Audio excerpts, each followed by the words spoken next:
les caciques Candia et Naguaku, qui demandent le baptême et leur admission dans l'une des réductions de notre État. Vous demandez le baptême? Nous demandons le baptême, révérend Père. Nous demandons le baptême, révérend Père.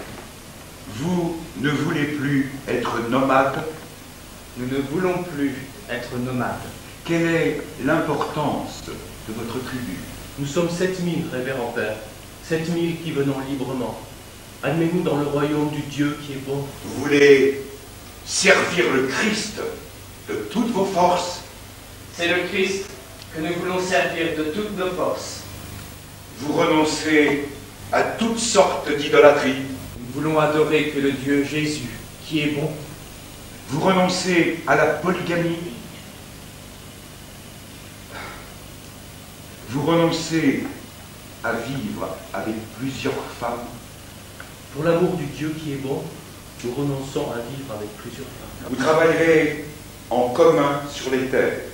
Le fruit de votre travail appartiendra à tous. Vous devrez vous défaire de tout intérêt personnel, de tout instinct de propriété. Donne-nous les ordres du Dieu qui est bon. Nous voulons obéir. Nous avons ouvert ici, le long du Paraná et de l'Uruguay, le royaume de Dieu. 150 000 hommes convertis au christianisme. Candia, Naguaku, vous offrir librement les 7000 âmes de votre tribu pour la plus grande gloire de Dieu. Nous venons librement, 7000. Et c'est ainsi que tous les Indiens de ce pays viendront à ce Dieu Jésus qui est bon. Que la grâce et l'amour du Christ notre Seigneur vous viennent toujours en aide et vous conduisent au salut.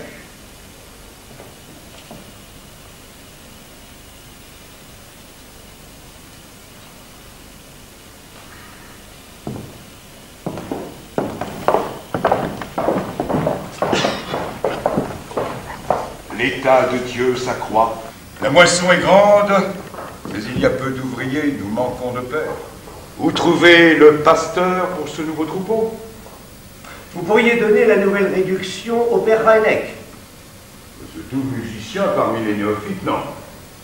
Non, il nous faut un missionnaire expérimenté. Ortega de San Miguel. Non, pas un espagnol. Ou Escandon de San Javier. Trop jeune. Pour une tribu païenne de 7000 âmes, il nous faut le plus expérimenté de nos pères. Je pense plutôt à Pérez de Saint-Thomé. Et Rennes s'est attaché à la population de Saint-Thomé. Cela fait maintenant une bonne vingtaine d'années qu'il est là-bas. C'est pourtant lui qu'il nous faut. Envoyez un messager à Saint-Thomé, Lieberman. Et maintenant, père, voyons nos rapports. Asseyez-vous. La délégation espagnole est-elle arrivée au collège? Les Espagnols font en ce moment leur prière à l'église de la Rédemption. Ils peuvent arriver au collège à tout instant. La garde noire les recevra avec la musique. Le navire des Espagnols a-t-il amené aussi un père jésuite? Avez-vous vu débarquer un jésuite? Non. Ah, le très révérend père général à Rome, pourtant promis de nous aider. Comment évolue l'enquête contre nous dans les régions que vous avez parcourues, Lieberman? Bien. La manœuvre est trop grossière. Nous aurions des mines d'argent, des mines d'or. Nous tiendrions les Indiens en état d'esclavage et que sais-je encore. La figure des commissaires espagnols s'allonge, comme à travers le désert le chemin d'Israël. Arrivés sur la terre promise des Jésuites, ils ne trouvent rien. Demandez plutôt au capitaine Villano. Le capitaine Villano. Oros, conversez avec lui. Tâchez de savoir ce qu'il pense, vous qui avez été soldat. À ses yeux, vous êtes un camarade. Faites-vous à ses manières. Est-il bon catholique? Il se confesse et il communie régulièrement. De ce côté-là, il n'y a rien à dire. Ces déclarations seront capitales. C'est lui qui doit rendre compte aux visiteurs Don Pedro de Miura.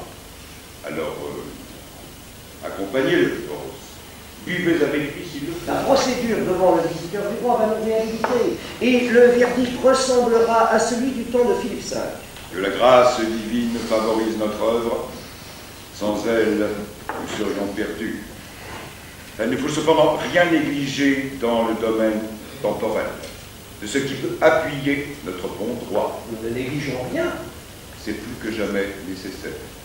Allez recevoir la délégation espagnole, Berman. Encore quelques heures, et nous serons réhabilités. Le père Oros a de mauvais pressentiments. Rassurez-le, mon révérend père. Mon révérend père, il faut prendre de vitesse les hypocrites. Et lorsque les Espagnols traînent depuis 6 mois dans nos réductions, à titre de commissaire, cela ne me plaît pas. Ce ne sont pas les soldats espagnols qui mènent le procès. Nous attendons le visiteur de Sa Majesté.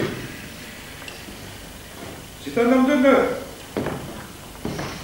Je connais Don Pedro de Murat. La désignation comme visiteur est l'œuvre de nos pères à Madrid. Les évêques de Buenos Aires, de Tucumán, d'Asunción sont contre nous. Les évêques défendent les intérêts de leurs pénitents, défendons ceux des nôtres. Les colons n'ont que de la haine pour nous. Que les colons corrompent les subalternes. Don Pedro de Murat est un homme intègre. Les calomnies à l'encontre de notre État ont valu à Sébastien Carvalho son triomphe au Portugal. L'Espagne déploie le Portugal. En France également, notre ordre est interdit. Et les pamphlets de Carvalho sont à l'origine de l'expulsion des jésuites. L'origine vraie en est plus profonde, la philosophie moderne est contre nous. Lisez donc, monsieur d'Alembert. Le pouvoir séculier menace notre État au Paraguay. Le Saint-Père aime notre État et il le protège. On n'osera pas offenser le pape. Vous condamnez notre porte. Pourquoi vous cachez-vous? Bonjour, monsieur Bustillos. Qu'est-ce qui nous vaut l'honneur? Il n'est pas question d'honneur ici. Je viens pour protester au nom de tous les commerçants et colons catholiques. Nous attendons justement le visiteur de Sa Majesté. Dans une heure, vous pourrez déposer votre plainte entre ses mains. Encore un drôle de visiteur. On vous connaît. Vous avez l'habitude de désigner vous-même vos juges. Mais nous en avons assez, comprenez-vous? D'abord, il faut débarrasser la ville de vos Indiens. Et pour commencer, leur interdire de fréquenter les nôtres. Nous sommes obligés d'avoir ici même, sous la main, à Buenos Aires, les Indiens désignés par les commissions. Il ne tenait qu'à nous, nous préférerions les renvoyer à cause du mauvais exemple. Le mauvais exemple. Mais le mauvais exemple est donné par vos Indiens. Le travail n'avance plus chez nous. Si vous ne mettez pas fin à ça, nous allons tout droit à l'insurrection. Mettre fin à quoi? À ce que racontent vos Indiens sur votre État. Dans ce pays de cocagne où coule le lait et le miel, et que c'est une fameuse chose que le christianisme s'en est grillé, patati et patata. C'est fait. J'aime sans doute. Nous savons très bien que ces gars-là n'ont pas été désignés par les commissions, mais par vous. Mais nous n'acceptons pas vos méthodes, ni que vous débauchiez nos ouvriers indiens. Continuez votre sale besogne où vous voudrez, puisque malheureusement, vous avez le privilège royal. Mais faites en sorte que vos gens disparaissent de Buenos Aires. Je vais donner les instructions nécessaires pour que nos Indiens ne quittent pas le collège. Cela vous suffit-il? C'est le principal. Au revoir, monsieur Bustillos. Ferroros, raccompagnez monsieur Bustillos. Vous avez autre chose à dire? Oui.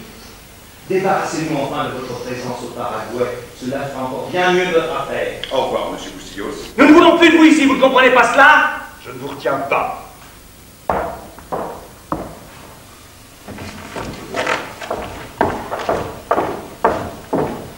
Disparaissez du Paraguay!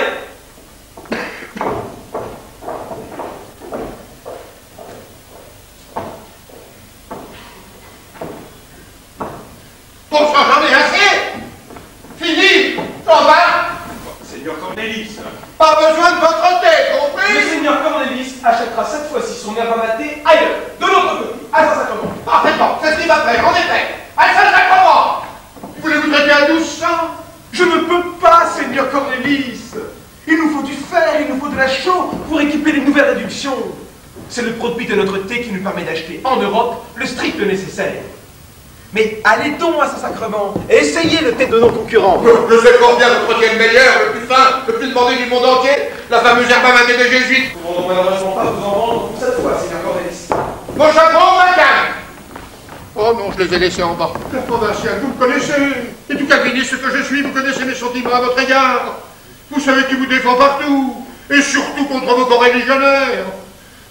Mais comme ça, c'est plus possible. Vous voulez me ruiner. Mettez-vous d'accord. Vous savez que M. Cornelis est notre ami. Vous, là, le procureur, vous me dirigez pas un jour de plus. Mais puisque le provincial parle si bien, hein, et puis, allez. 1300 florins pour la cargaison. Pas à moins de 1500. 500. Adieu. Bon sang, bon sang. Nous perdons un ami. N'aurait-ce pas été possible tout de même? Les Espagnols ne nous laissent pas leur fourniture pour rien. Nous sommes obligés de bien compter, sous peine de nous endetter. D'ailleurs, ne vous inquiétez pas, il va revenir. De Hollandais? Sûrement. Il avait l'air vexé. Il n'en avait que l'air. Ces messieurs m'ont appris le métier. Mon chapeau, ma canne, mon sang, je les ai trouvés. Ah, peut-être ici. Non. Dans le bureau du procureur, sans doute. Excusez-moi. Il sait parfaitement où il a laissé le chapeau et la canne et pourquoi il les a laissés. Ce qu'il veut, c'est le thé. Alors, provincial, on se voit pour la dernière fois. Mais j'en serais désolé, Seigneur Cornelis. Entendez-vous avec le procureur? Mon temps avec cet homme. Oh. C'est pas pour avoir à tout prix votre thé, mais puisque le provincial est si aimable. Et puis, 1400. Parce que c'est vous, Seigneur Cornelis. Marchez conclu. Bravo, vous comprenez les affaires. Je fais charger tout de suite, si vous voulez bien m'accompagner pour vérifier. Dans la tête, j'ai confiance. C'est l'argent. Alors.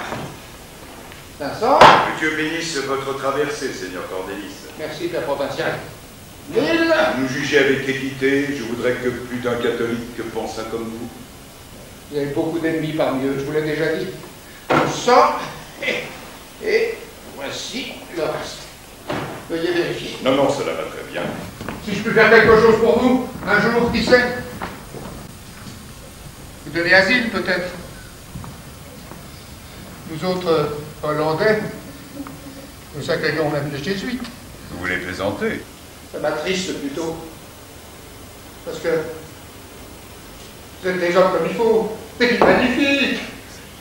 C'est-à-dire qu'on vous arrache à votre œuvre en pleine force. Ah, vous aussi. Vous êtes perdus, voyons. Vous aussi, vous pensez la catastrophe inévitable. Non, croyez-moi, on nous met simplement des bâtons dans les roues parce que nous allons de l'avant. Mais on ne pourra pas nous arrêter.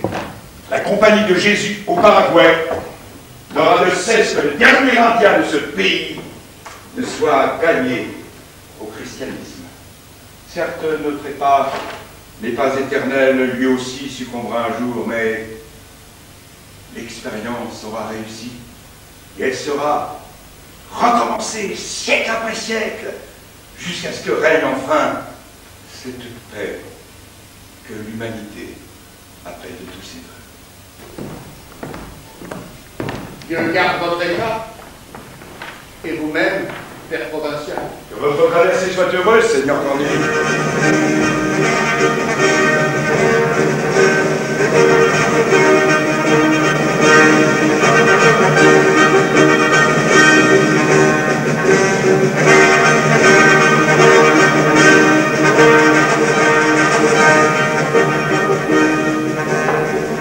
Alfonso Fernandez. Pedro de Viura.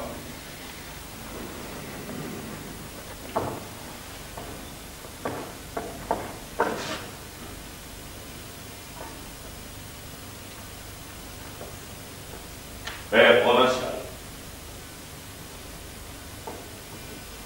Monseigneur le visiteur. Soyez le bienvenu, Monseigneur le visiteur. Combien d'années depuis Salamanque, Père provincial? 2 fois 12 ans depuis Salamanque. Mais asseyez-vous, Monseigneur le visiteur.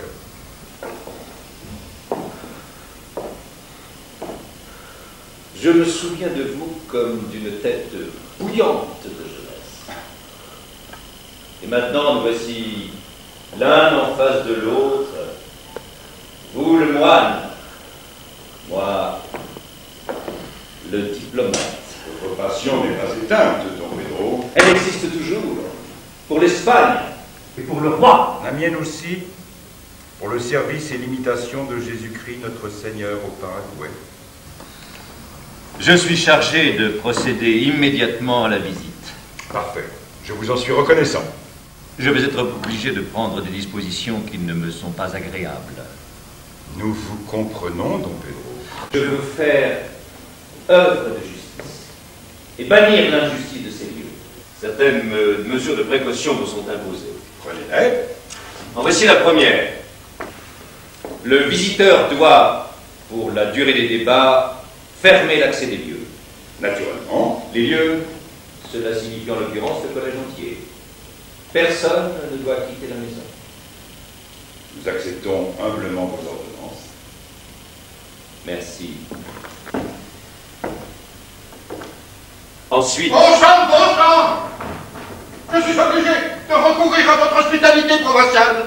Les soldats de monsieur ont occupé le collège et interdisent de passer à qui que ce soit. Je sais, Seigneur Cornelis. C'est Monsieur Cornelis de Rotterdam. Laissez-lui le passage, je me porte garant de lui. Je ne peux pas. C'est contraire à mes instructions. Vous arrêtez sans motif un libre citoyen des Pays-Bas? Comprenez-vous ça? Mais vous n'êtes pas arrêté, Seigneur Cornelis. Exactement comme vous, provincial. Qu'est-ce que ça vous dit d'être en état d'arrestation? Moi, en état d'arrestation. Mais oui, bon sang! Voyez-vous pas que les jésuites sont tous arrêtés? Considérez-vous la fermeture provisoire du collège comme une arrestation? Sommes-nous effectivement arrêtés? Ma deuxième instruction dit en effet, pour la durée des débats, il incombe aux visiteurs de mettre les jésuites en état d'arrestation préventive.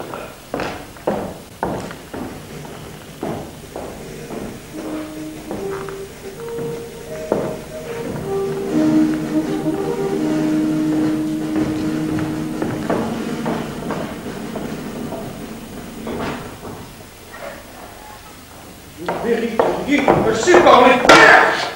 Qu'avez-vous fait pendant tous ces mois? Vous avez comme mission de réunir des documents à charge. Où sont les témoignages sur l'argent dissimulé? Sur les mines?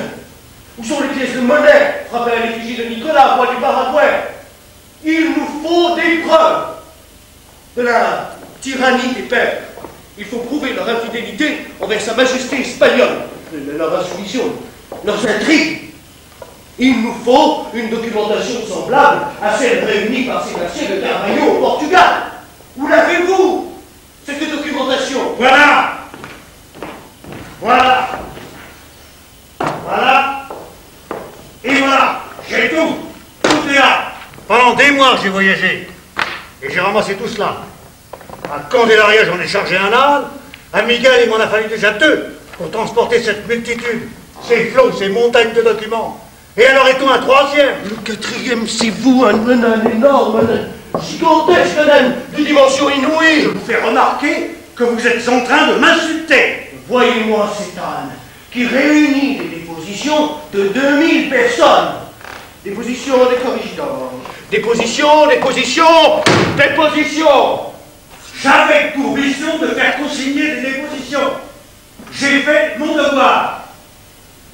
Je ne suis ni un scribe, ni un moncuir, mais un vieux soldat. Si l'on veut en finir avec cet état des jésuites, je doute bien qu'on le fera avec ou sans déposition. Mais puisqu'on m'a demandé des dépositions, je leur ai fait consigner de toutes sortes. À vous de choisir celle qui vous intéresse. Vous plaisantez. C'est vous qui plaisantez. Quoi? Il y a sur la carte une tache qui vous gêne? Sortez le verdict de votre poche et vous effacerez. Il y a de quoi nous couvrir toute gloire et de richesse, du thé, des céréales, du coton, et par-dessus le marché, 150 000 Indiens créés par le bon Dieu pour l'esclavage. Conclusion. À quoi bon débat, procès et partie de casse-tête? Une bonne petite guerre. Et voilà. Il ne faut justement pas de guerre, c'est ce que vous ne comprenez pas. Il faut que nous soyons dans notre droit aux yeux du monde. pour empêcher les jésuites de penser à une résistance possible. Le procès, donc, est inévitable. Il devra prouver, primo, que cet État est infidèle à son roi, secondo, que les jésuites oppriment les Indiens, et par ton tertio, que nous devons libérer les indigènes, quarto, enfin, que les jésuites ont des mines d'argent dissimulées. Vous ne pouvez rien prouver de tout cela, simplement parce que ça n'est pas vrai. Oh, mais pourquoi devons-nous faire un travail pareil? Pourquoi, je vous le demande?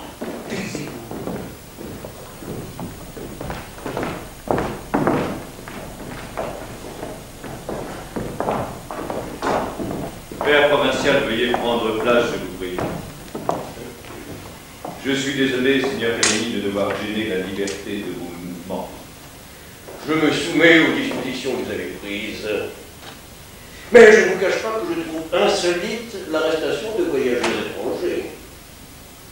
Je regrette, Seigneur Kérénie, que le sort vous ait conduit ici pendant ma visite, mais je ne fais qu'exécuter les ordres que j'ai reçus. C'est également mon habitude, à moi. Vous n'êtes pas obligé d'assister au débat. Restez dans le collège où vous voudrez. Merci. C'est nous qui vous demandons de rester et d'écouter. Il sera peut-être dit ici des choses qu'un étranger à votre ordre ne devrait pas entendre. Vous faites erreur. Nous n'avons rien à cacher. Je reste donc. Que le rapporteur des commissions nous fasse d'abord un résumé des accusations élevées contre les pères. Asseyez-vous, messieurs. Don Villano, de quoi accuse-t-on les pères? De quoi accuse-t-on les pères? On accuse les pères. Tout ça est répété 1000 fois dans les dossiers, monsieur le visiteur. Mais je ne peux pas l'exposer clairement en 2 mots. Je vous renvoie au dossier, aux dépositions. Père provincial, savez-vous de quoi on vous accuse? D'avoir créé un État souverain et d'avoir désobéi au roi.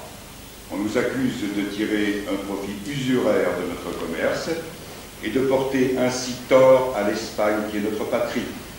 On nous accuse enfin d'opprimer et de traiter en esclave le peuple indien. Nous allons examiner ces accusations l'une après l'autre.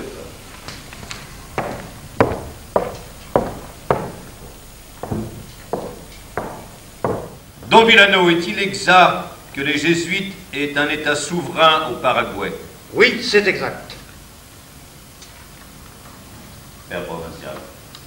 Nous n'avons pas d'État souverain. Les jésuites font ici ce qu'ils veulent. Par conséquent, ils sont souverains. Ils ne se sont pourtant pas séparés de la couronne espagnole. Ils sont les sujets du roi. Donc ils ne sont pas souverains. Ah, on peut dire aussi qu'ils ne sont pas souverains. Don Arago écrivait, il a été constaté que les jésuites n'ont pas créé d'État souverain. À la deuxième question. Don Villano, est-ce que les jésuites désobéissent au roi? Désobéissent. Comme j'ai pu le constater, ils ne font pas précisément qu'obéir. Désobéissent-ils au roi? Pourquoi lui désobéirait-il? Jusqu'à présent, le roi ne leur a rien demandé. Mais s'il avait l'idée de leur demander quelque chose, il faudrait s'attendre à une obéissance assez douteuse. Père provincial. Nous sommes parfaitement dévoués au roi qui nous protège et nous lui obéissons. Et si le roi ne vous protège plus? Il reste notre chef suprême dans le domaine sécurisé. Est-ce à dire que vous obéirez au roi, quoi qu'il vous ordonne? Tant qu'il ne nous demandera pas de commettre un péché, nous lui obéirons d'une façon absolue. Don Arago écrivait, le deuxième chef d'accusation semble également injustifié. Est-il exact, Don Villano, qu'il se trouve sur le territoire des jésuites des mines d'argent? Pendant que j'y étais, les recherches des commissions n'ont pas été concluantes. Mais je n'ai pas encore eu le temps d'étudier tous ces dossiers. Il est tout à fait possible que les dépositions contiennent des indications précieuses à ce sujet. Et puis, l'une des commissions peut fort bien avoir découvert une mine d'argent sans que nous en soyons déjà prévenus. L'événement a pu aussi bien se produire ce matin. Il est donc plus que probable que les jésuites possèdent des mines d'argent dans leur réduction du Paraguay. Père provincial. Je jure que sur le territoire de notre État, aucune mine d'argent ou d'or ou autre n'a été trouvée ou exploitée par nous. Don Villano, avez-vous des preuves nettes de l'existence de mines d'argent dans l'état des jésuites? Non. Écrivez, Don Arago. Jusqu'à présent, la preuve que les jésuites aient des mines d'argent n'a pu être apportée. Passons aux profits illicites et portant tort à la mère patrie. Qu'en pensez-vous, Don Villano? Les jésuites font du commerce. Le commerce, c'est de l'usure. Leurs villes sont construites en pierre, leurs églises regorgent d'or. D'où vient cette richesse? Du profit usuraire tiré de la vente des marchandises. Les jésuites tirent un bénéfice illicite de ces marchandises qui appartiennent à l'Espagne. Père provincial. Nous ne tirons aucun profit de la vente des marchandises. On ne peut donc parler de commerce, encore moins d'usure. Voici un exemple. Ce matin, le seigneur Cornelis de Rotterdam a acheté de l'herbe amatée pour la somme de 1400 florins. Avec ces 1400 florins, le père procureur achètera l'outillage pour l'agriculture qui nous fait défaut et que nous pouvons fabriquer nous-mêmes. Cet outillage sera ensuite réparti dans tout le pays, y compris les régions qui en ont besoin, que le thé en provienne ou non. Vous vendez donc sans bénéfice? Sans aucun bénéfice. Tout n'est pas encore éclairci, nous allons voir. En tout cas, le grief de profit usuraire ne me semble guère justifié. Le dernier point serait l'esclavage des Indiens. Qu'en pensez-vous, Don Villano? L'État est dirigé par une centaine de pères. 100 jésuites règnent sur 150 000 Indiens. La réduction de Candelaria, par exemple, compte 7 000 habitants indiens. 2 jésuites les gardent. Ce sont les seuls blancs. La réduction de Miguel à 6 000 habitants sous le règne de 2 jésuites. Nulle part dans aucune réduction plus de 2 pères. Les 40 autres pères sont dans les collèges de Cordoba, Tucumán, Asunción et Buenos Aires. Les Indiens ne sont rien, un troupeau d'enfants mineurs. Les pères sont tout.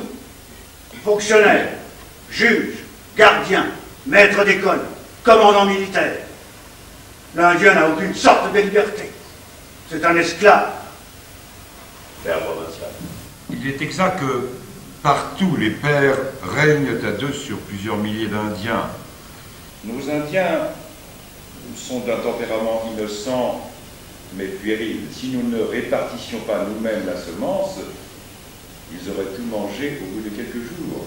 Considérez qu'il y a 100 ans, ces gens étaient encore des nomades. Nous avons dû nous faire à tout et sommes devenus, c'est exact, artisans, fonctionnaires, agriculteurs, juges. Nos Indiens reçoivent de nos mains tout ce dont ils ont besoin, aussi bien matériellement que spirituellement. C'est ainsi que notre règne absolu se distingue de beaucoup d'autres gouvernements. Vous voulez dire que ce n'est pas vous qui régnez sur les esclaves, mais plutôt ceux qui vous en accusent? Je n'ai pas dit cela. Vous l'avez pensé, sans doute. Don Arago écrivait, d'après les déclarations du père provincial, il n'est pas exact que les Indiens soient traités en esclaves. Soit traités en esclaves. Eh bien, mais aucune des accusations élevées contre vous ne me semble fondée sur des faits précis. Or, je ne suis nullement décidé à commettre une injustice ou à m'en faire l'instrument. Reconnaissez, père provincial, que je mène l'enquête impartiale. Vous la menez excellemment. Toutefois, il serait injuste de ne pas écouter ceux qui ont été à l'origine de ces accusations. Sergent, allez guérir l'évêque et les colons espagnols. Quel est au fond le but que vous poursuivez avec votre État, Père provincial? La plus grande gloire de Dieu. Et par quels moyens pensez-vous y parvenir? La conversion de tous les païens. Vous voulez dire par là, pour le Paraguay, de tous les Indiens païens? Exactement. Vous cherchez à convertir toujours plus d'Indiens au christianisme? Toujours plus. Votre État s'accroîtra donc au fur et à mesure de ses conversions? Au fur et à mesure de ses conversions. Pourquoi ne suivez-vous pas l'exemple de tel ou tel autre ordre? Je pense aux dominicains notamment, qui vont d'un endroit à un autre porter la bonne parole et le baptême et qui se contentent de cette activité. Pourquoi fondez-vous un État? Pourquoi vous étendez-vous dans le domaine temporel? Nous ne nous étendons point dans le domaine temporel. L'État en lui-même nous est indifférent, mais ici, au Paraguay, l'œuvre divine n'était pas possible autrement. Il a fallu en passer par ce pénible détour pour gagner les âmes au Christ. Pourquoi n'était-ce pas possible autrement? Parce que le christianisme des Indiens s'évapore au contact des autres chrétiens, espagnols ou portugais. Mais les Indiens n'ont pas besoin de vivre avec nous, qu'ils restent dans leur pampa ou dans leur forêt, comme chrétiens. On les a point laissés dans leur forêt. On les a chassés, traqués, poursuivis, réduits en esclavage. Qui a fait cela? Des chrétiens.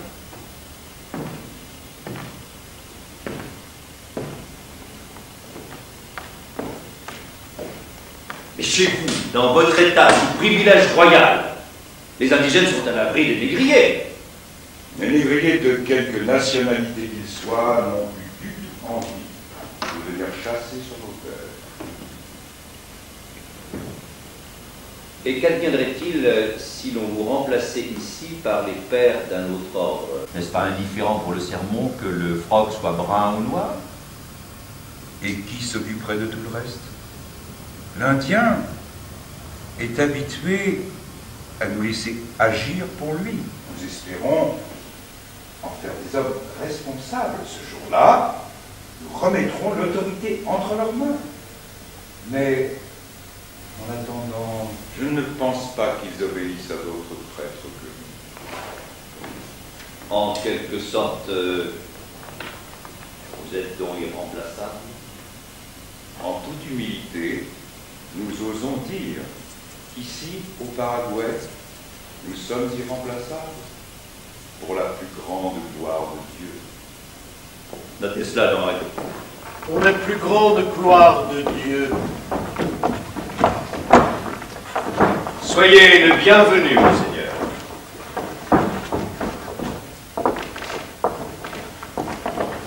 Messieurs, je vous prie de prendre place ici et de répondre à mes questions. Je vous avertis que je ne pardonnerai aucune réponse contraire à la vérité. C'est même la situation du Jésus à sang. Votre grandeur.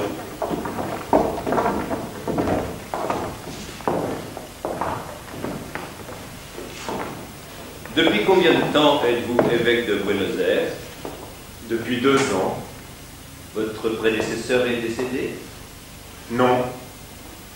Il a été rappelé en Espagne pour avoir prêté l'oreille aux plaintes et remontrances des vieux chrétiens de Buenos Aires. Quelles sont ces plaintes et remontrances concernant la Compagnie de Jésus au Paraguay?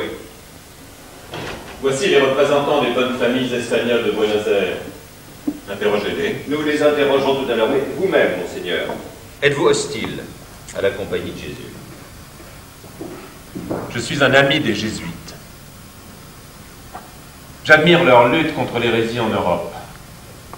Cependant, malgré tout le respect que j'ai pour la Compagnie, je dois constater que le travail des jésuites au Paraguay ne correspond plus au véritable but de l'ordre. Père provincial, quel est le véritable but de l'ordre? La conversion de tous les païens au Christ par les moyens les mieux appropriés aux circonstances. Faire connaître et aimer la Sainte Église et le Saint-Père. Omnia ad majorem Dei gloria. Votre grandeur. La compagnie de Jésus a eu au Paraguay une évolution désastreuse. En abusant du pouvoir spirituel, les pères ont établi un règne temporel illimité. Ils oppriment les pauvres Indiens. Ils vont même jusqu'à leur interdire d'apprendre l'espagnol, de parler aux Espagnols. Quand on n'est pas jésuite, on n'a pas le droit. Père provincial. L'espagnol est ma langue maternelle, mais nous avons dû l'interdire dans tout l'État, car ici, elle est l'instrument du despotisme et de la corruption. Votre grandeur.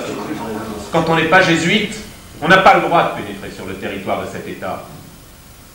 Un gentilhomme espagnol est un étranger ici, un paria, et ceci dans le pays conquis par ses pairs. Avec cela, on récuse la juridiction spirituelle de l'évêque et du haut clergé sur tout le territoire de l'État jésuite. En utilisant habilement l'influence de tel ou tel confesseur, on a obtenu de la couronne d'Espagne des privilèges. Privilèges qui suscitent la colère et l'amertume des vieux chrétiens espagnols. Nous autres n'avons jamais eu pareille influence. La noblesse, le monde du commerce, les colons espagnols viennent nous trouver et portent plainte contre la compagnie de Jésus. Mais l'évêque n'a pas le droit de venir se rendre compte par lui-même. L'entrée de l'État m'est interdite. Père provincial. Il ne nous a malheureusement pas été possible d'autoriser sa grandeur à visiter notre État, car sa grandeur avait posé pour nous des conditions inacceptables. Lesquelles? Une suite de 100 nobles, commerçants et colons de Buenos Aires. On comptait nous espionner. Nous ne devons pas de compte au clergé séculier. Nous aurions cependant accepté volontiers la visite canonique de sa grandeur, mais pas dans ces conditions. Pourquoi, monseigneur, avez-vous posé ces conditions? C'eût été présomptueux de ma part que de vouloir venir seul, ou simplement accompagné de mon clergé. On m'oblige à préciser? Oui.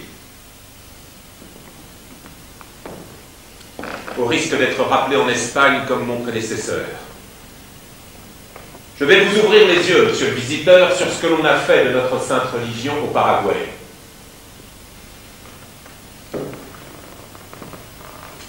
On a profané l'état du prêtre, en le chargeant de toute la responsabilité d'un gouvernement temporel. Sous prétexte de religion, on a créé une utopie qui devait apporter aux Indiens la nourriture, les vêtements, l'insouciance, la sécurité, et au lieu de convertir les païens en véritables chrétiens, on leur a enseigné un sale matérialisme.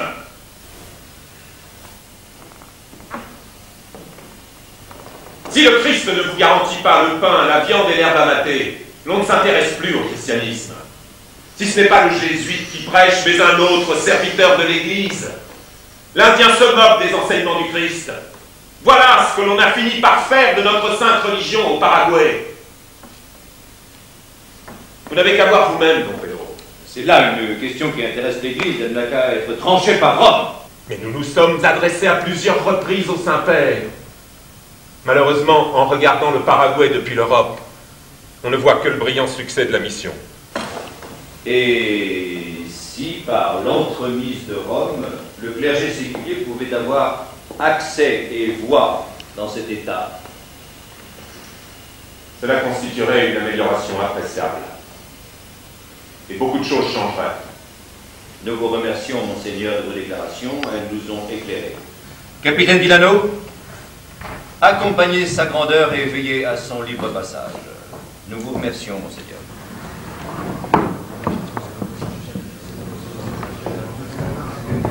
Et vous, messieurs, vous désirez déposer une plainte contre la Compagnie de Jésus? Monsieur le visiteur, je suis José Bustillos, espagnol. José Bustillos. Je suis colon. Voici donc Garcia Quesada, commerçant, et don Alvaro Catalé. Commerçant lui aussi. Nous sommes espagnols, tous les trois. Garcia Quesada, Alvaro Catalde. Voilà. Et maintenant, monsieur le visiteur, permettez-nous de prendre congé. Venez, messieurs, ce n'est pas ici qu'on nous rendra justice. Venez. Qu'est-ce que ça signifie? Depuis des dizaines d'années, Excellence, nous voyons défiler des visiteurs de votre espèce. Cet aimable jeu de société qui consiste à répondre à votre interrogatoire ne nous intéresse guère. Pendant qu'ici on discute, et fait semblant de peser le pour et le contre, nos Indiens s'en vont chez nous pour aller chez les Jésuites. Sur les bords du Paraná, on cherche la marchandise des Jésuites. Et nous nous ferons regarder à nu et payer nos impôts, parfaitement.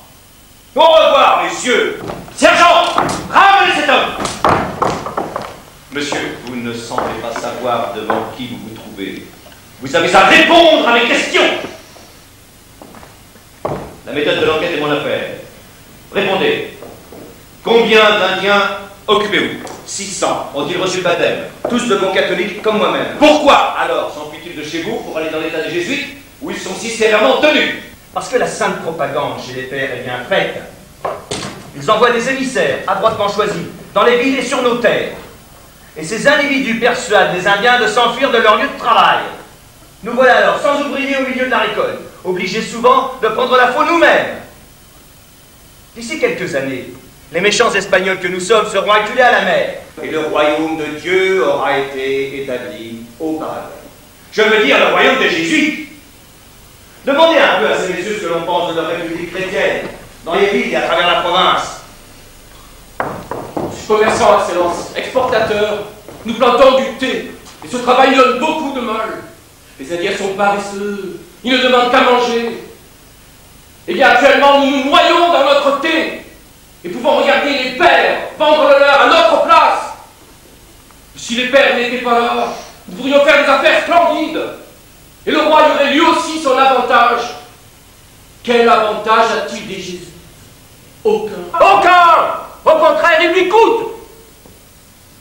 Je suis au courant, Excellence. 2 tiers des terres en Espagne sont entre les mains de l'Église. Les curés et les moines s'engraissent pendant que le peuple tire la langue. Voilà ce que j'ai voulu dire, Excellence. Je vous prie de réfléchir avec bienveillance à mes paroles. Excellence, je suis commerçant moi aussi, mais je ne l'ai pas toujours été. J'ai été soldat avant, et je m'y connais en matière militaire. Interrogez un peu le père aux éperons. Demandez-lui où en est l'armement dans l'état des Jésuites.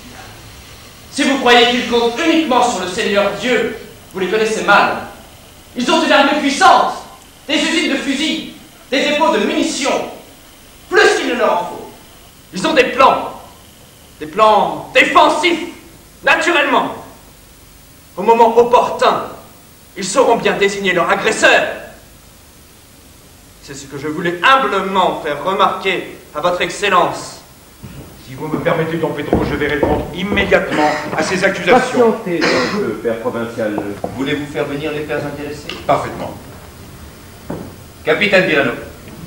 Les pères Horos, Clark et Iberman. Vous avez inscrit? Propagande auprès des Indiens dans les villes et dans la province. Concurrence commerciale, armement. Bien. Permettez-moi 2 mots, Don Pedro. Père provincial, je vous prie de patienter, nous allons voir tout de suite. Vous pouvez partir. Excellence, nous aurions aimé à répéter nos déclarations devant les pères. Prions de nous confronter avec les pères. Nous confronter avec les pères, Excellence. Vous pouvez disposer, sergent, pour accompagner ces messieurs et veiller à leur libre passage. C'est ainsi que l'on traite les meilleurs soutiens de la couronne. Vous pouvez jouer au grand seigneur, vous autres, les Espagnols d'Espagne. Nous sommes que de sa colonne, naturellement. Mais attendez, le monde tourne.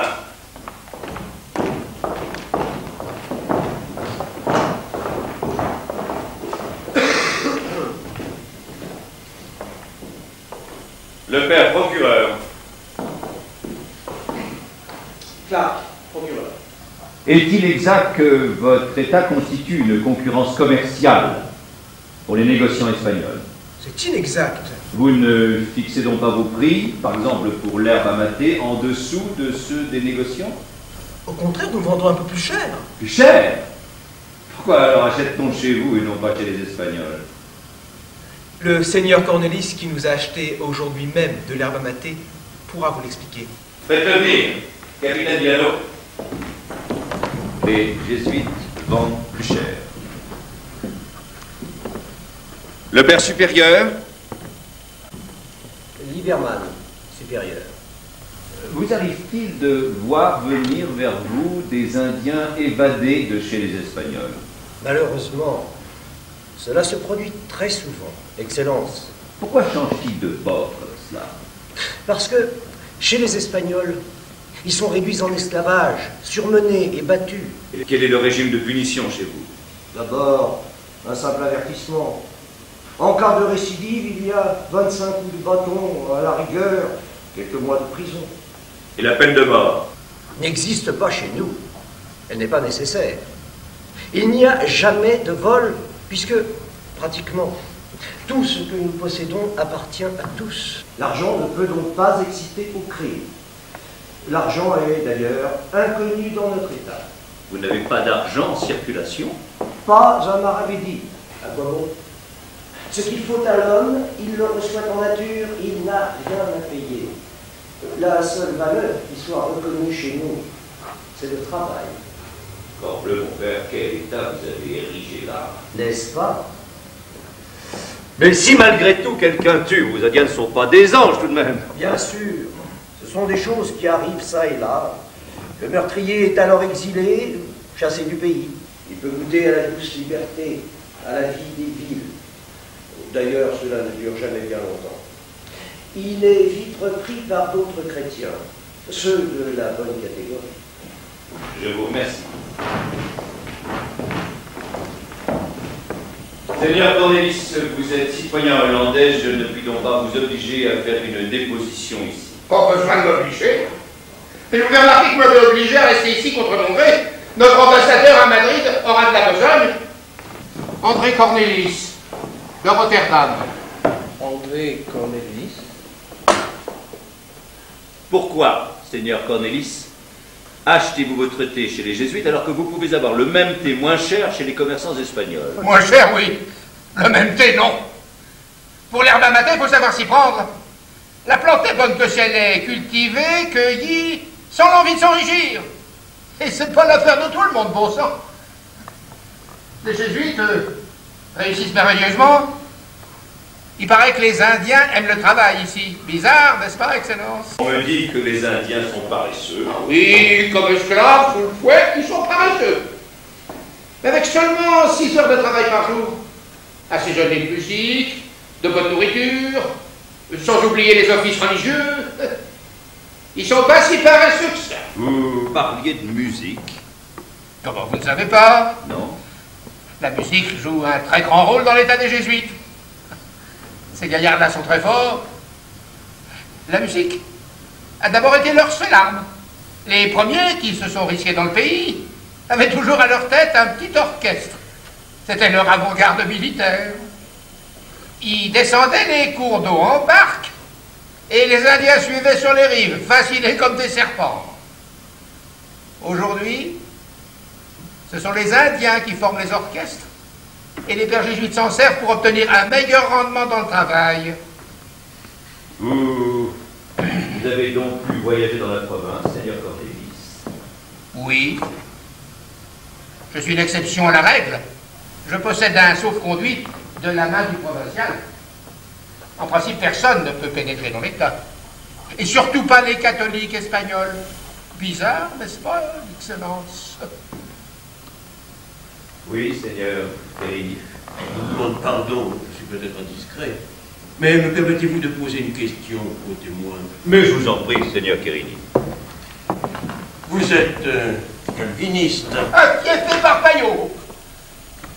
Pourtant, je dis du bien des jésuites, ça vous semble paradoxal. Mais aujourd'hui, même les éloges d'un calviniste ne peuvent plus guère être préjudiciables à ces gens-là, n'est-ce pas, Excellence? Une autre question? Non. Merci, monsieur.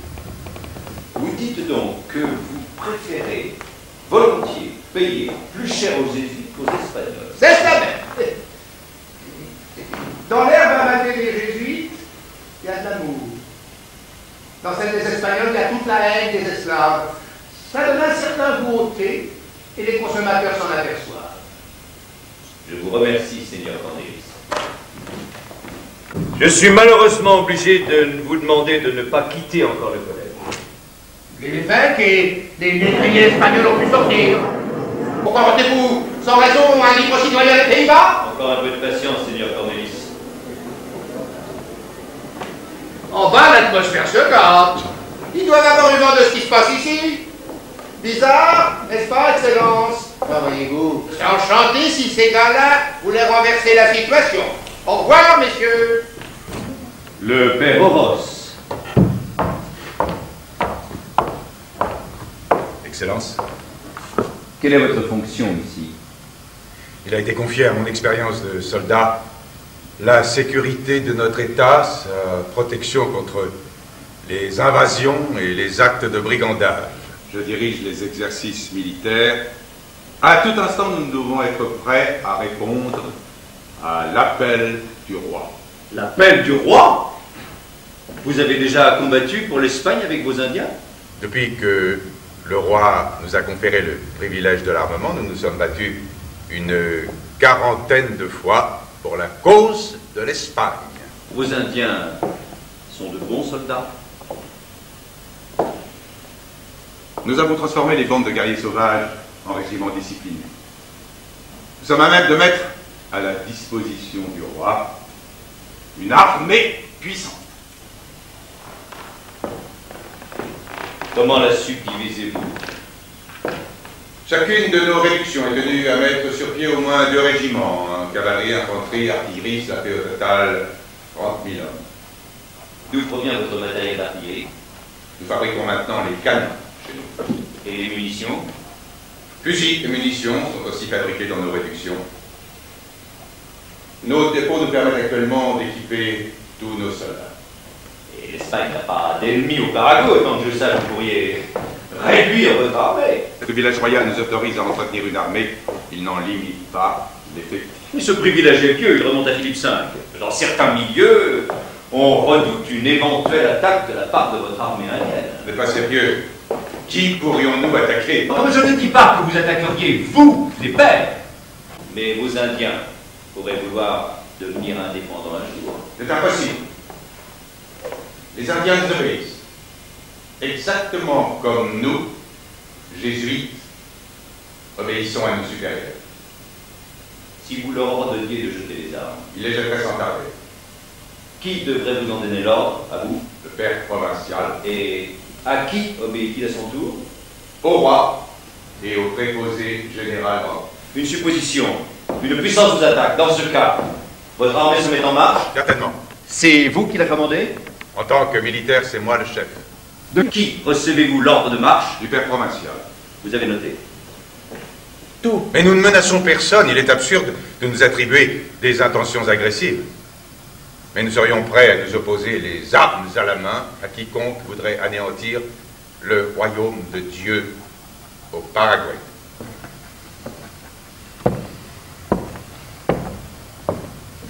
Père provincial. Je ne puis que confirmer ce que vient de dire le père Oros. Les temps où les bandits pouvaient impunément envahir nos terres sont définitivement révolus. Cela se conçoit, 30 000 soldats aguerris, c'est quelque chose. N'importe qui regarderait à 2 fois avant de se pointer à vous. Le royaume de Dieu n'est pas négligeable en ce monde. Où avez-vous servi auparavant? En Hongrie, chez les hussards impériaux. Vous avez été décoré? Par le prince Eugène de Savoie. Mes respects. Je vous remercie, Père Oros. Dorago, donnez-moi le procès-verbal. L'audience est close. Sauf un point qui doit rester secret. J'en parlerai seul avec le père provincial. Je vous remercie tous. Capitaine Villano, descendez avec la garde et veillez à ce que nous ne soyons pas dérangés, le père et moi. Il est évident que toutes ces accusations lancées contre vous sont fantaisistes. Je n'ai jamais douté de votre clairvoyance, ni de votre incorruptibilité. Vous ne désobéissez pas au roi? Nous ne lui avons jamais désobéi. Vous n'opprimez pas votre peuple? Je dois dire que notre État fait partie des très rares États qui ne soient pas fondés sur le principe de l'oppression. Vous ne tirez aucun parti usuraire du commerce? Un calviniste lui-même vous l'a confirmé. Vous n'avez ni mine d'argent, ni trésor secret? Nous avons prouvé que la véritable félicité d'un peuple est faite ni d'or, ni d'argent. Et pourtant, les plus viles accusations, les plus bas reproches ne cessent pas. Vous allez nous en laver définitivement.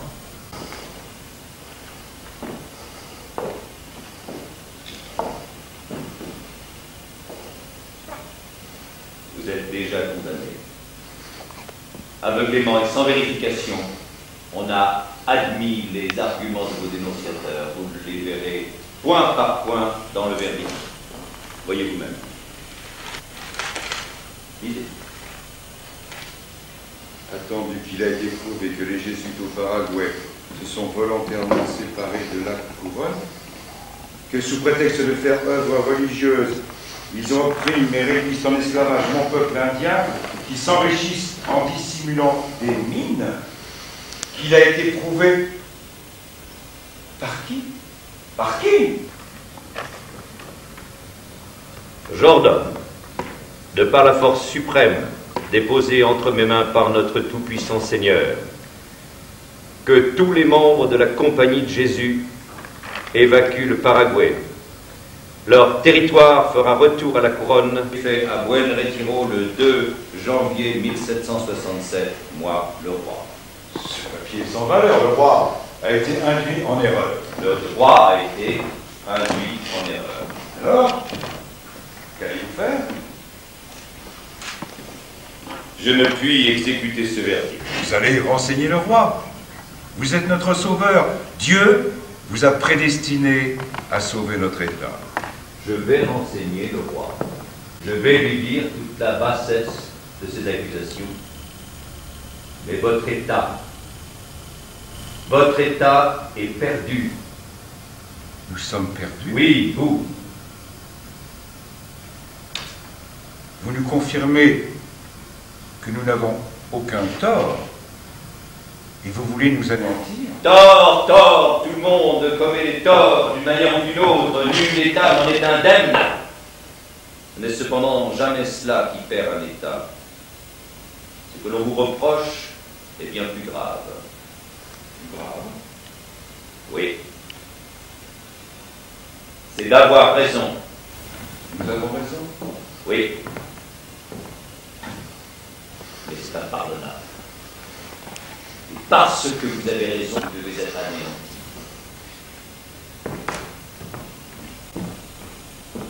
Est-ce que vous êtes fou? Je le saurais si je parlais autrement. Qu'avez-vous fait de ce pays, de ces pampas, de ces forêts, que nous n'aurions probablement jamais exploré sans vous? Un royaume d'amour et de justice. Les Indiens chantent votre éloge et quittent nos colonies. Vous produisez voyage à travers le monde et les commerçants espagnols courent à la faillite. Bientôt vous aurez 35 réductions, dans quelques années 70, tout le continent.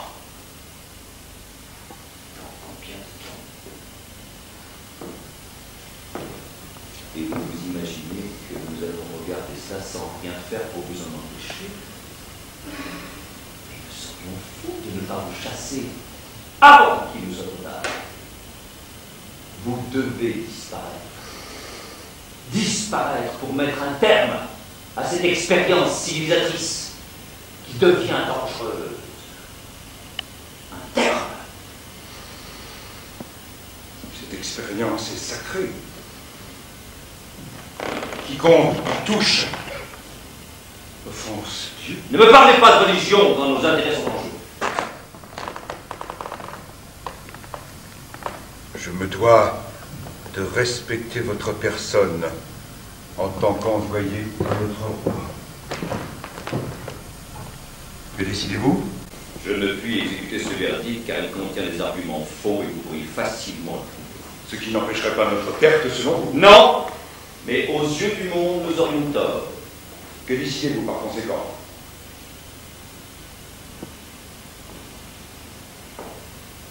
La remise des réductions doit être ordonnée par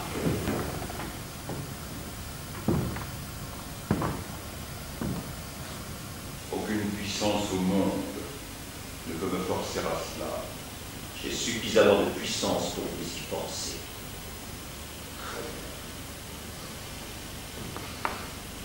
ses pieds. Votre refus équivaudrait à la disparition de votre ordre dans tout l'Empire espagnol. Réfléchissez bien. En France et au Portugal, la Compagnie de Jésus est interdite. Nous vous laissons survivre dans tout l'Empire espagnol si vous vous retirez librement du Paraguay. C'est du chantage. Pour le bien de mon pays, tous les moyens sont bons, hein, messieurs. Seul le père général peut décider du sort d'une province. Nous sommes adressés au pape et au père général depuis des années. Nous fait languille avec des promesses d'enquête. Nous mettrons le père général devant le fait accompli de votre dissolution. C'est du chantage. Le Paraguay ou votre ordre, père provincial. Ne me demandez pas de répondre immédiatement. Je vous attends, messieurs. Voyons, père, un bruit a semé la panique parmi nos gens. Aux soldats disent que vous voulez abattre de force notre État. Mon père, j'attends vos ordres. Les Indiens et la Garde Noire ont détrôné les soldats espagnols. On nous accusera de rébellion si nous n'agissons pas immédiatement.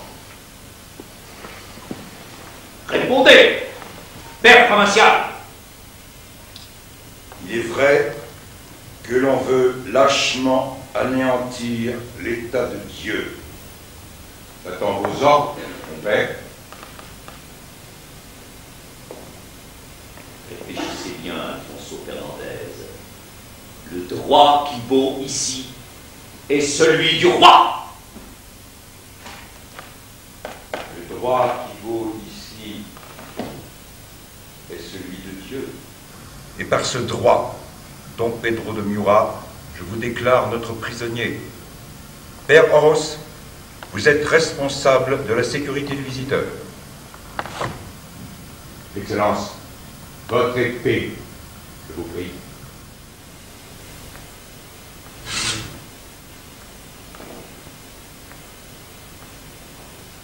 Et vous plaidez toujours non coupable?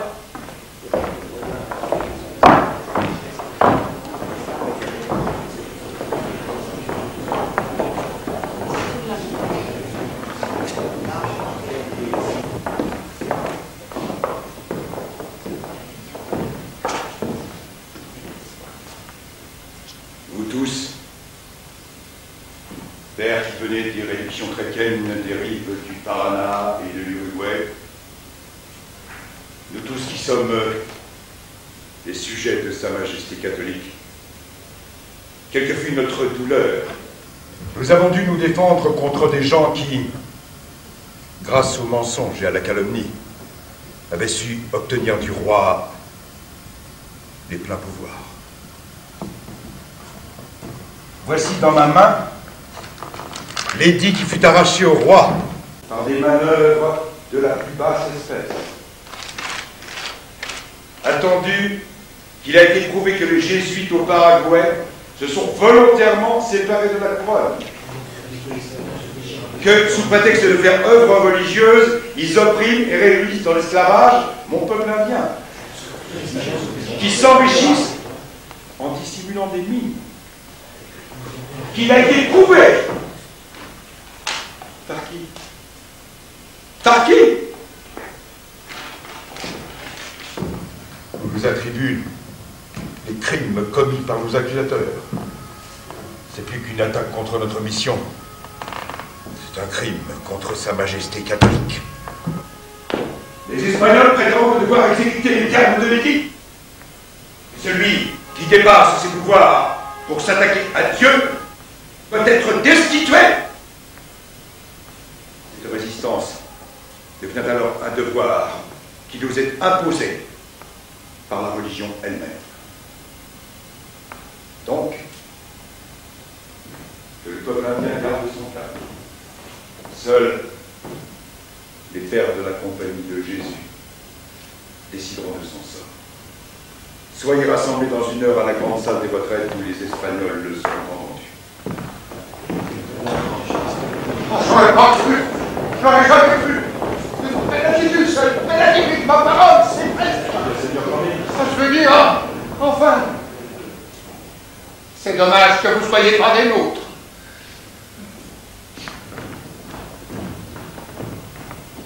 Pour la grâce et l'amour du Christ, notre Seigneur, accordez-moi un entretien, Père provincial. Pour la grâce et l'amour du Christ, notre Seigneur. Pour la grâce et l'amour du Christ, notre Seigneur. Certainement. Asseyez-vous donc. Je vous remercie. Mais pas ici. Vous voulez venir avec moi à la grande salle des retraites? Je regrette, mais je vais devoir vous quitter d'un moment de l'autre. C'est pourquoi je vous demanderai d'avoir la bonté. Certainement. Et l'obligeance de prendre place ici.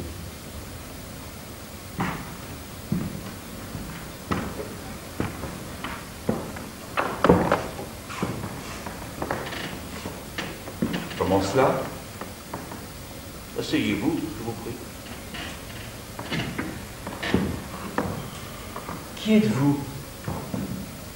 Minimus servus servorum in nomine societatis Jesu. Qui êtes-vous? Un humble serviteur de la compagnie. Je ne le crois pas. Vous n'êtes pas un jésuite. Notre très révérend Père général à Rome a cru utile de vous envoyer son légat sous ce déguisement.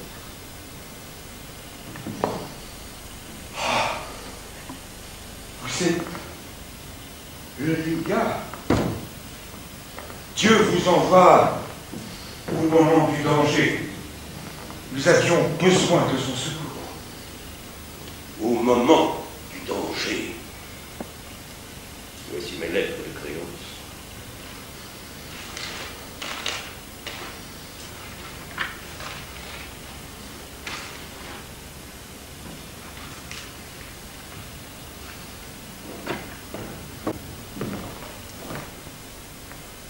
Je demande humblement vos ordres. Je parle ici au nom du très révérend Père général, vous le savez. Mon véritable père. Et je vous ordonne de remettre immédiatement du pouvoir aux visiteurs espagnols. Faites. Remettez immédiatement les pouvoirs aux visiteurs espagnols. Mon père, vous avez été témoin de la violence. Et je ne permettrai pas que nous en fassions autant. C'est le visiteur qui a usé de violence. Je n'approuve pas le visiteur. Les ennemis sont des aventuriers, des marchands d'esclaves. Je sais. Le roi a été trompé par leurs calomnies, leurs mensonges. Peu importe. Mais enfin, jamais le roi n'aurait signé cet édit s'il avait connu les mobiles des dénonciateurs. Et voilà qui serait fâcheux, car cet édit nous convient fort bien. Vous aveugle vis-à-vis de l'immense crime dont le visiteur s'est rendu coupable. C'est vous qui êtes aveugles vis-à-vis de l'immense crime.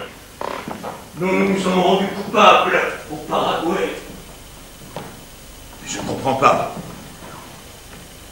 Demandons au Seigneur notre Dieu de ne pas nous charger de cette terrible responsabilité à notre heure dernière. Quelle fut notre faute? Dans un monde irrémédiablement dominé par la cupidité et l'infamie, nous avons prétendu réaliser la parole du Christ. Ébloui par notre mission, le peuple indien attend maintenant de nous sa liberté nationale. Il attend de nous une protection infaillible contre les puissants. Il n'attend pas moins que l'instauration du royaume de Dieu ici-bas. Nous nous sommes égarés dans les filets de la puissance pour l'attrait d'un succès facile. Nous, Père provincial, qui avons comme tâche dans tous les pays du monde de mettre les malheureux, les désespérés, les opprimés sur le chemin d'un royaume dont la mort seule permet l'accès. Là, le Christ jugera les criminels et les autres. Là seulement, récompenses et punitions seront distribuées selon les mérites. Mais ce monde-ci n'est pas fait pour la réalisation du royaume de Dieu.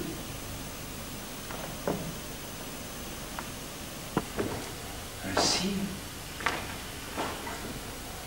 vous prenez le parti de la violence. Oui, certes. Notre place est du côté de la violence. C'est dans le cœur des hommes cruels et des puissants qu'il s'agit d'éveiller les vertus chrétiennes. Nous devons connaître nos limites. Ici, nous semblons les ignorer. Jusqu'à présent.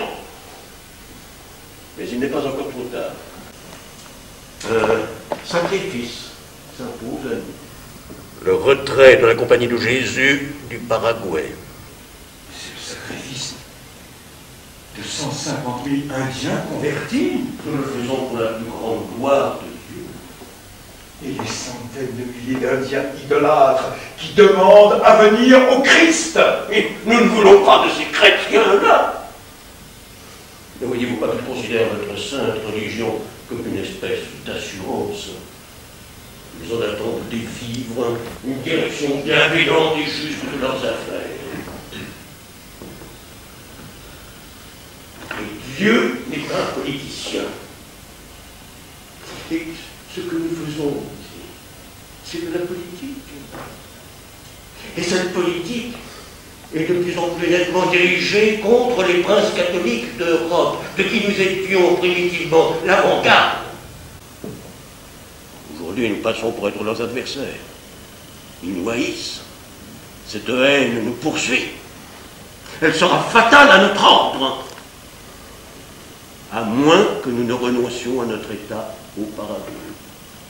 Songez à ce que nous détruirions ainsi pour toujours. Nous anéantirions l'espoir des peuples malheureux et opprimés, leur espoir de voir naître un jour le règne de la foi pure, le règne de la justice. Vaines espérances. Sauvons plutôt les âmes. Mais jamais nous ne sauverons les âmes si nous abandonnons les peuples à leurs oppresseurs. Il nous faut, coûte que coûte, être du côté des hommes et des opprimés. Voilà précisément ce qu'il ne faut pas faire. Cela serait imprudent et très nuisible à notre sainte religion. Nous ne sommes qu'un instrument entre les mains du Saint-Père. Le Saint-Père connaît nos efforts et nos succès. Ils sont indésirables aux yeux de sa sainteté. Et sa sainteté, c'est que chaque jour, nous gagnons de nouvelles armes au Paraguay. Le Saint-Père sait que chaque jour notre État s'accroît et chaque jour de nouvelles accusations se lèvent contre nous. Le Saint-Père ne peut pas sacrifier son État. Je crois que le pape eût préféré nous voir échouer rapidement au Paraguay. Mais cela eût signifié un échec du christianisme. Peut-être. Mais le christianisme aurait ainsi conservé sa pureté. Et sans que nous l'ayons aperçu, le diable s'est glissé dans notre œuvre. Existe-t-il encore une différence entre l'État des Jésuites et la République genevoise du grand hérétique Calvin? C'est une véritable chance que nous ne soyons pas encore heurtés ici aux Dominicains. Car notre aberration relève en vérité du tribunal de l'Inquisition. Oh, je m'offre librement au tribunal de la Sainte Inquisition. Il n'y aura jamais autant de chaînes que j'en voudrais porter pour la plus grande gloire de Dieu. Vous êtes père provincial. Et je n'ai pas à vous expliquer le vœu d'obéissance. Vous exécuterez mes ordres et l'édit royal. N'exigez pas cela de moi. J'obéirai. Je suis prêt à faire de chacun de vos ordres ma conviction la plus ardente. Je ne veux être qu'un objet entre les mains de l'ordre. Je vous supplie. N'abandonnez pas 150 000 Indiens. Ne les livrez pas aux négriers espagnols. Il y va de l'existence de l'ordre. Trouvez l'État. Faites-vous une opinion par vous-même et révélez vos visiteurs. Je dois rester inconnu quoi qu'il arrive. Pas un mot sur ma mission, ni sur mon appartenance à la compagnie. À personne.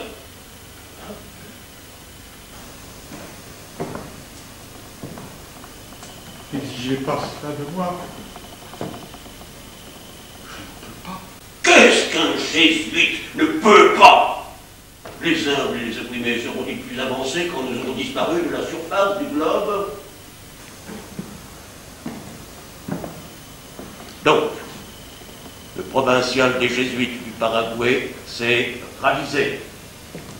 Il obéira désormais aux visiteurs du roi et demandera une expiation pour la révolte. Je ne peux pas. Je vous en supplie.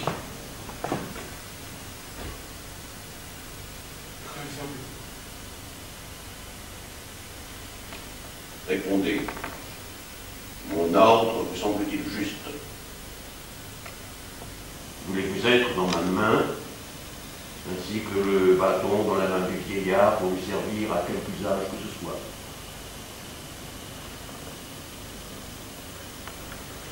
Excusez-moi, j'ai dû faire erreur. Je croyais parler au provincial du Paraguay.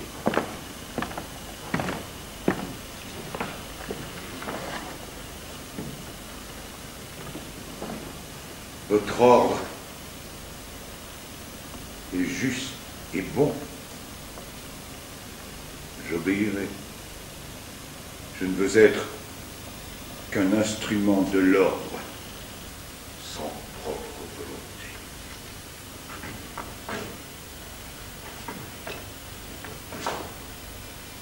Que la grâce et l'amour du Christ notre Seigneur soient toujours avec nous. Mon prêtre! Et merci pour votre hospitalité, Père provincial. Au revoir, Signor Querini.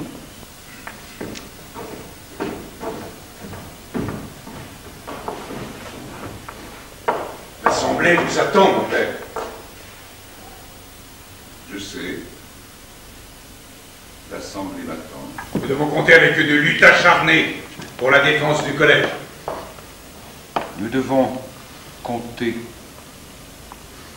avec bien des choses. Bustillos et Quesada tâcheront d'équiper leurs bandes pour nous combattre. D'ici là, des événements peuvent survenir. Je suis certain du succès de notre résistance. Notre résistance. Il est possible que nous succombions ici au collège. Mais si nous tombons, ce sera dans l'honneur. Dans l'honneur. Nous verrons cela. L'un quelconque des Espagnols peut-il s'enfuir du collège? Non, c'est impossible. La garde noire veille à toutes les portes. Je vais parler encore une fois aux visiteurs. Seul. Je connais Don Pedro de Murat. Il ne cherchera pas à s'évader. Non, il ne cherchera pas à s'évader. Je vous envoie le visiteur. Oros. Les événements pourraient survenir. Je pense que je peux avoir la confiance de mes subordonnés. Mais que faire de ce mot-là? J'ai confiance en moi, cela oui, mais à vous, mon père. J'obéis. J'obéis, même là où je devrais me refuser l'obéissance à moi-même. Et aux jésuites en moi, vous faites confiance plus qu'à moi-même, mon père. Merci, Pérouse. Allez dire à l'Assemblée de m'attendre.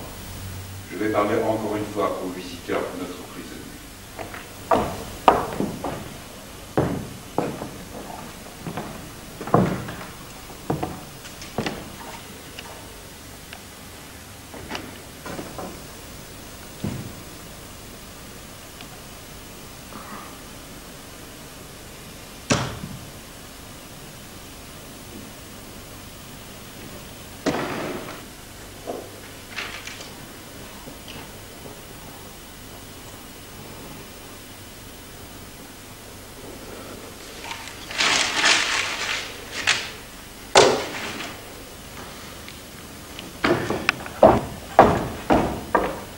sommes entre vos mains. Triomphez. Vous pouvez vous passer de toute procédure. Vous sentirez bientôt ce qu'il en coûte de se révolter contre nous. Nous ne nous révoltons pas. Nous sommes ralentis. Vous êtes complice de la révolte, vous nous avez fait prisonniers. Je prends mes responsabilités. Cela peut vous paraître facile en ce moment. Vous sentirez bientôt quelle responsabilité vous avez prise là. Je le verrai très bientôt. Je me mets à votre disposition. À ma disposition? Je suis entre vos mains, comment disposerai-je de vous?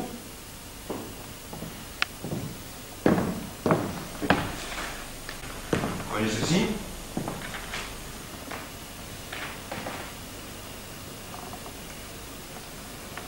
Qu'est-ce que cela signifie? Je me suis ravisé. J'ai compris que nous avions tort et que le visiteur agissait selon la loi. Je me mets donc à votre disposition, je suis votre prisonnier. Tout cela ne doit pas excuser notre rébellion que je vous demande de punir. Je ne vous comprends pas. Allez montrer cette lettre à l'Assemblée et au collège tout entier. Les pères et les cassis indiens la comprendront. Mais ils m'assommeront immédiatement si je leur montre ça. C'est une lettre du provincial de l'ordre.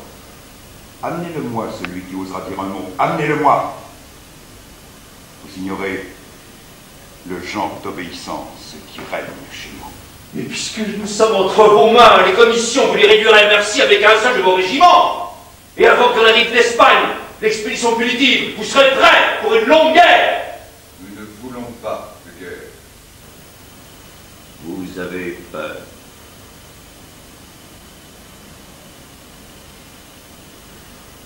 Nous avons peur. Et préférez vous rendre à vos prisonniers? Nous nous rendons à nos prisonniers.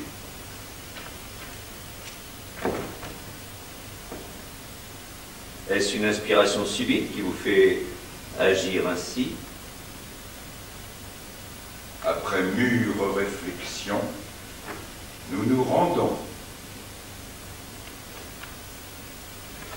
Sérieusement, maintenez-vous cette proclamation? Elle est écrite et signée de ma main. Et vous pouvez vous attendre à un assaut de vos hommes. Réjouissez-vous, votre but est atteint.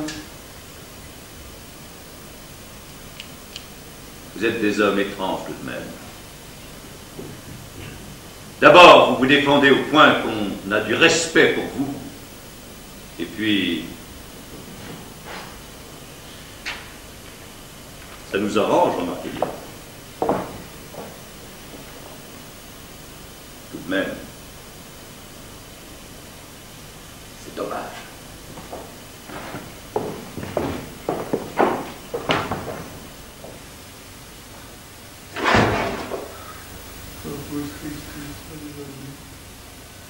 Mon Dieu!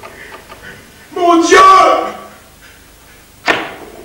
Pourquoi abandonnes-tu toujours ce monde? Pourquoi?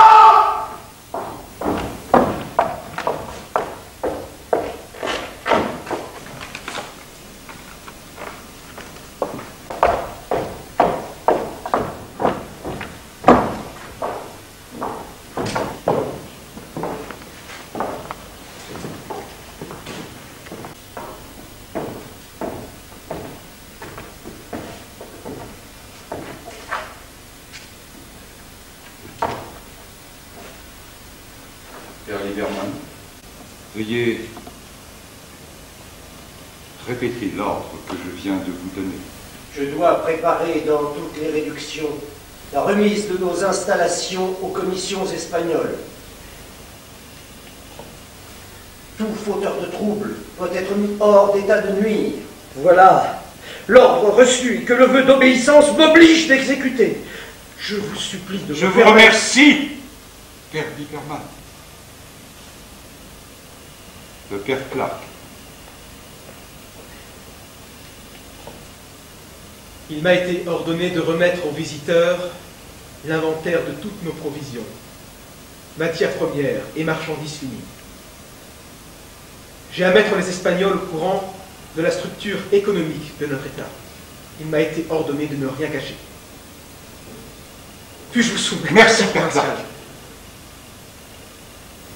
Le Père Provost, avant de répéter les ordres reçus, je vous prie de nous expliquer les raisons du changement subit de votre attitude.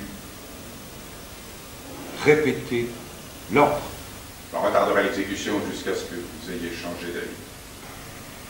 Père Lieberman, veuillez pincer le Père Horos dans la main, je vous prie. Sentez-vous la douleur, Père Horos? Moi, je suis parfaitement maître de mes sens. Bien. Le Père Horos est parfaitement redevenu maître de ses sens. Il n'a donc plus d'excuses. Quel fut mon ordre? Le désarmement de nos armées indiennes, armes, munitions, matériel de guerre, doivent être remis en bon état aux Espagnols. Père provincial, bien! Je vois que vous avez parfaitement compris les instructions.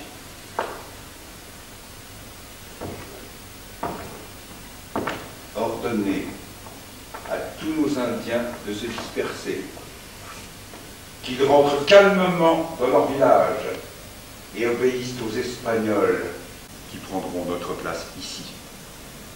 Désormais, ce sont les Espagnols, leur maître. Nous, pères de la Compagnie de Jésus, devons quitter le Paraguay pour servir dans un autre pays, selon le vœu le plus cher de notre Saint-Père. Le christianisme est en danger dans ce pays, Père provincial. Nous vous implorons au nom du Christ, conduisez-nous tous au combat. Conduisez-nous au combat, au nom du Christ. Y a-t-il une autre issue? Le combat, mon révérend père, au nom du Christ.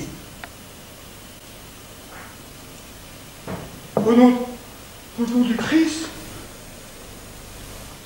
Mais qui suis-je donc pour vous agenouiller ainsi devant moi? Mais je suis ni roi, ni ministre. Je suis un prêtre de Dieu. Levez-vous! Lieberman, allez quérir les 2 caciques arrivés ce matin. Partez, vous autres. Horos!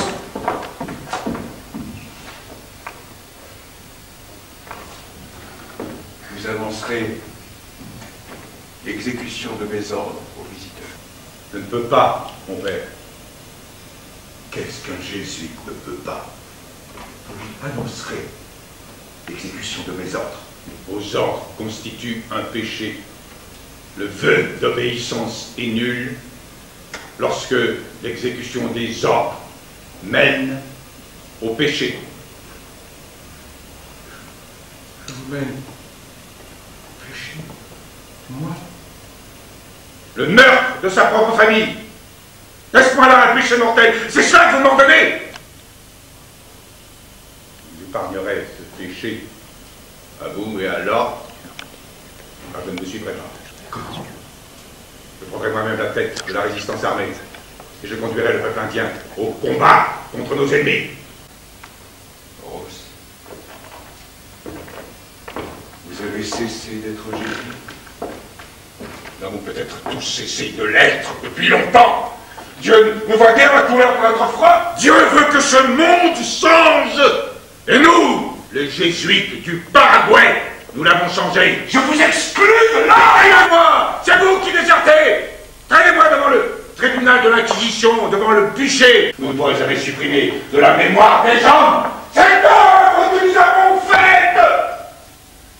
Donc il nous restera le souffle pour respirer, pour crier, pour combattre. Vous me trouvez toujours avec les pauvres, les faibles, les opprimés. C'est ainsi que j'entends la parole de Dieu.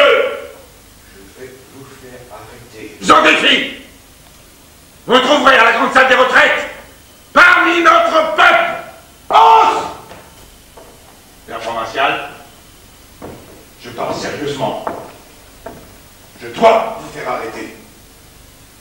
Les Espagnols vous condamneront, je ne pourrai plus rien pour vous. Que le visiteur vienne me chercher à la grande salle des retraites.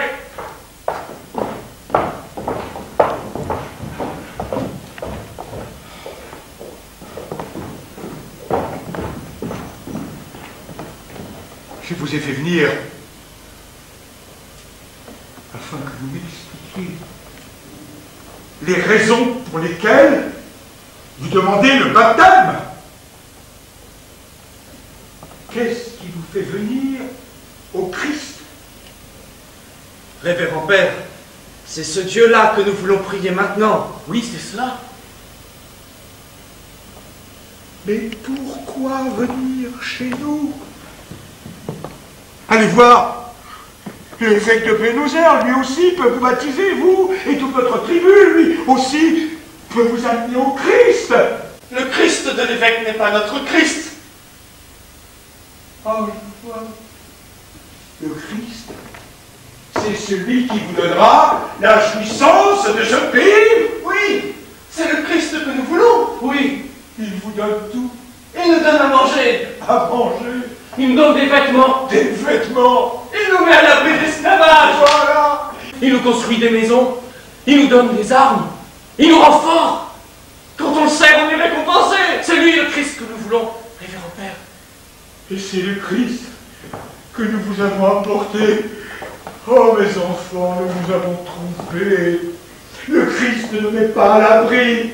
Il ne donne pas à manger. Il ne donne pas de vêtements.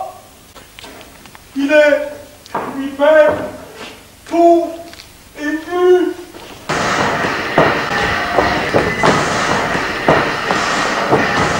Vous Indiens, vous attaquez les Espagnols. Ah, c'est du bon travail. Mais c'est impossible. Mais car s'ils m'obéissent, ne bougez plus d'ici. Les Indiens résistent. Il faut qu'on les ait provoqués. Qui a donné l'ordre d'attaquer? C'est moi. Oros, excite vos Indiens. Vous jouez un double jeu, nous ne pouvions tolérer cela. Arrêtez le combat, Don Pedro. Trop tard. Don Villano. Si les caciques déposent les armes, vous ferez cesser le combat de notre côté. Au nom du Christ, je vous en supplie, arrêtez le combat. Je vais vous conduire à la grande salle des retraites. Venez. Suivez le père provincial. Ils n'oseront pas s'attaquer à sa personne. Ils ne vous écoutent plus. Au nom du Christ, je vous en supplie, arrêtez le combat. Déposez les armes.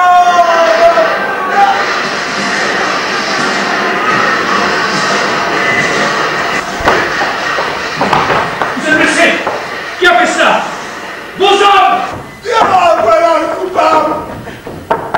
Mon âme, cet état, l'antéchrist. Père Lieberman. Père Clark. Quelqu'un. Mission remplie. Les insurgés sont désarmés. Ils se sont rendus. Oui. C'est étrange, on dirait que tout leur courage est tombé d'un coup lorsqu'ils ont compris. Nous avons atteint notre but. Certes, nous avons atteint notre but. Le royaume de Dieu est allé au diable.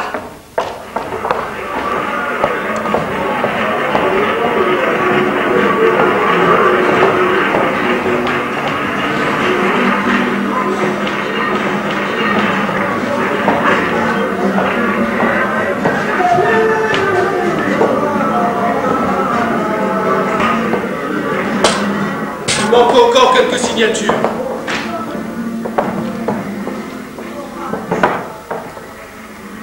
Don Villano.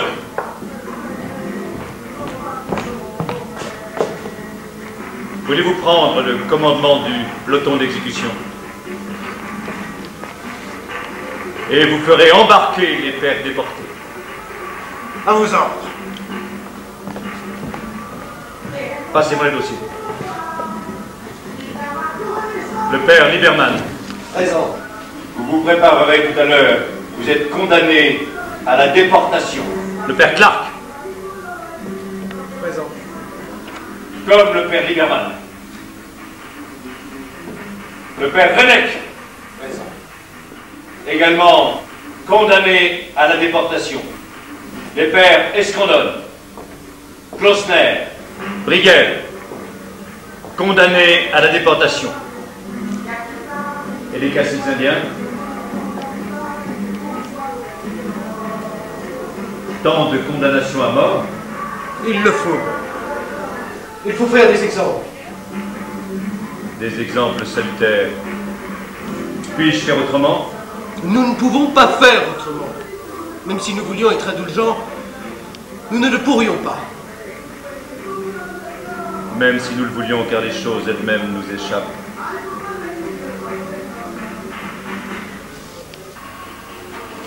À mort. À mort. À mort. À mort. À mort. À mort. Voilà. Débarrasse. Toutes ces signatures, ces arrêts de mort, ça ne vous a pas trop fatigué la main? Vous êtes libre, Seigneur Cornelis. Je ne vous retiens plus. Mon œuvre est accomplie. Mes félicitations! Voulez-vous voir les vainqueurs, Don Pedro de Miura? Les vainqueurs? Les vainqueurs, mais oui! Ils se réjouissent là-bas en ce moment! Vous laissez là, Grenadier et compagnie! Votre populace est en fête! Elle nous est complètement indifférente. Le vainqueur, c'est l'Espagne. Oh! Les Espagnols sont toujours vainqueurs depuis des siècles. Du levant jusqu'au couchant, vous avez vaincu avec l'épée. Plus loin encore, plus loin toujours, tout autour du globe terrestre. Et toujours l'épée à la main. Toujours l'épée à la main. Des vagues de sang ont marqué votre arrivée partout. Ici aussi, vous vous imposez un acte de violence. Ce sera le dernier, car ce continent-ci est en train de vous échapper à son tour. Vos possessions des Indes orientales, qu'en reste-t-il? Nous, les Hollandais, sommes devenus vos suzerains là-bas. Nous que vous avez brûlés par milliers, nous que vous avez pourchassés comme le diable de sa victime. C'est nous qui avons hérité de votre souveraineté. Le détroit de Magellan, les Philippines, Calicut, Goa, le Cap de Bonne-Espérance, les îles Fortunées. Que reste-t-il de tout ça? Et vous n'avez rien appris. Jamais rien. Je n'ai pas de leçon à recevoir de vous. Vous pouvez quitter le collège. Je vous souhaite une bonne traversée, Seigneur Cornelis. Moi-même. Un bon sommeil, Don Pedro de Miura.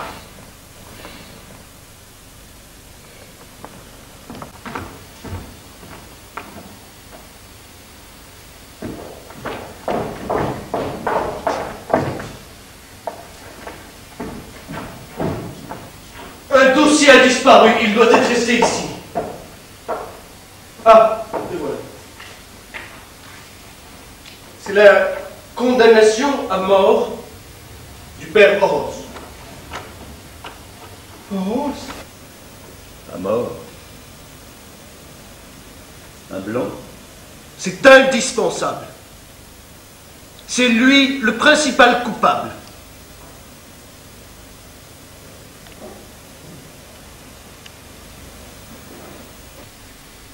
Soit.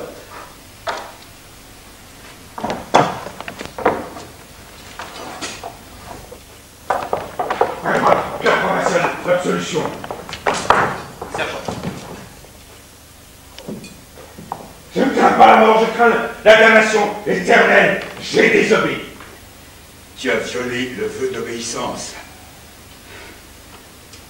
Tu as levé l'épée contre la volonté de ton supérieur.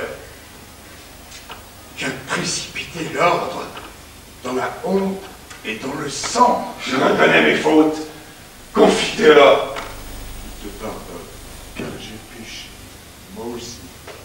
J'ai détruit de mes mains l'œuvre commune. Mais mon cœur est resté fidèle à l'idée que le royaume de Dieu pourrait être réalisé en ce monde. Ego et absolvo, in nomine Patris, et Filii, et Spiritus. Amen.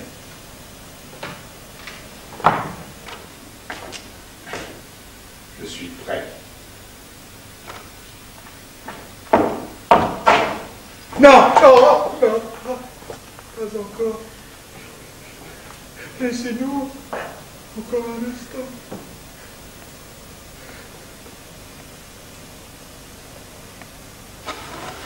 Regardez mes pères. Regardez! Saint François Xavier est resté parmi nous. Il nous est resté le saint au cœur de flamme. Regardez-le. Il parcourt les Indes. Il conquiert le Japon. Il lui faut toute la terre. Il est joyeux, car il sait que tous les hommes doivent être rachetés, car il sait que son nombre est légion. Il sait qu'il reviendra avec son cœur immense, son cœur de femme. Il revient.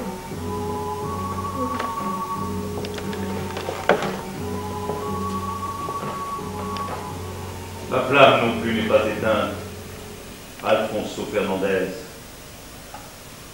La flamme qui brûle en moi pour l'Espagne et pour le roi.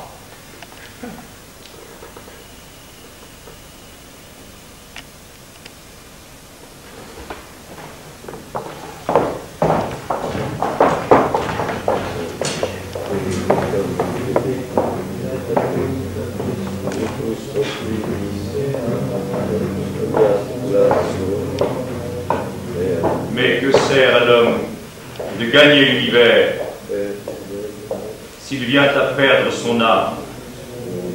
Confiteor. Confiteor.